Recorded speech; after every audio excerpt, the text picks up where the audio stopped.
All right, so what do you think? Conditional formatting, stuff that you would normally do manually, go through there and search your records and apply formatting just to highlight them, draw attention to specific records, whatever it might be. But now it's really getting Excel to do the work for you.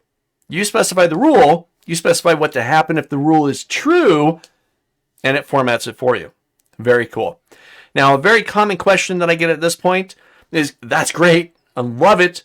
What if you want to edit the rule, right? 250, I want to change that to 500, right? Whatever it is, I want to edit. I want to change the color, right? Red, it doesn't really go with the rest of my colors. Let's change it to something else like orange or whatever, right? Well, to edit the rule, really simple. I'm just going to go back to my Home tab, back to conditional formatting. This time I'm going to go down to Manage Rules. This opens up my Rules Manager, and in there I can see my existing rule. You may need to change this option here. So right now it's Show Formatting Rules for Current Selection. I currently have a cell selected within the range that I formatted. You do have a little drop down here. I can say this worksheet. So if I'm clicked out here somewhere, I can say this worksheet, and would show me everything that's been applied on this worksheet. Now, if I want to edit it with that rule selected, go up to Edit Rule, and I can change something. Let's say I could change the rule itself, maybe the value, 250. I want to change it to 500, whatever you want to do there.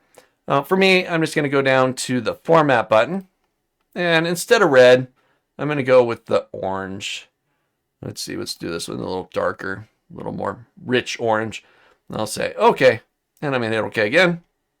There's my new rule. You see the color change there, and I'll hit OK, and I've now updated my rule. Okay, really simple to do. Again, just Home tab, conditional formatting, manage rules, and you can do it all right here. Got the Edit Rule button. Remember, you may need to change this operation here. You can also create new rules and delete existing rules from this window. Okay, so try this out. Open up the window at least, even if you don't make a change. Find out where it's at. Take a look at it. Log that to memory, and that way you know where it's at. Later on, you're going to use it. You're going to create rules and want to edit them. So there it is right there. Try it out.